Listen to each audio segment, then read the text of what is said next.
جموں کشمیر میں سرکاری اراضی پر ناجائز قبضہ کو لے کر مہم زور و شور سے جاری ہے۔ اس مہم کا آغاز ضلع پونچھ کی تمام تحصیلوں میں بھی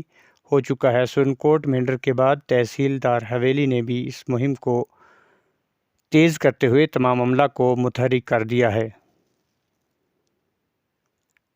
راجہ سکھدیو سنگھ ہسپتال پونچھ کی نشاندہی کے احکامات صادر کرتے ہوئے کمیشن بھی مقرر کر دیا ہے، جو اپنے کام میں مشغول ہو چکا ہے اور مجوزہ تاریخ کے اندر یہ کمیشن اپنی رپورٹ پیش کرے گا۔ وہیں پر تحصیلدار منڈی شہزاد لطیف خان نے بھی سرکاری زمینوں پر سے ناجائز تجاوزات ہٹانے اور سرکاری اراضی کے تمام تر لوازمات کے لیے حلقہ پٹواریوں کو اپنے اپنے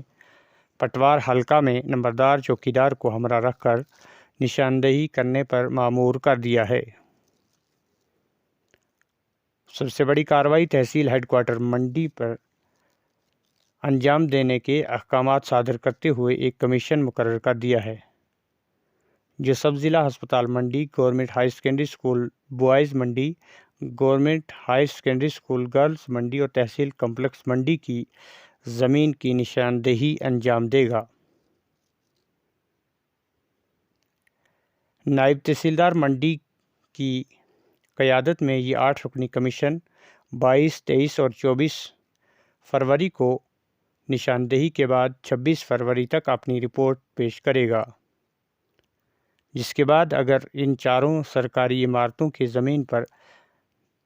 اگر ناجائز تجاوزات ہوں گی، ان کے خلاف تحت ضابطہ کارروائی عمل میں لائی جائے گی۔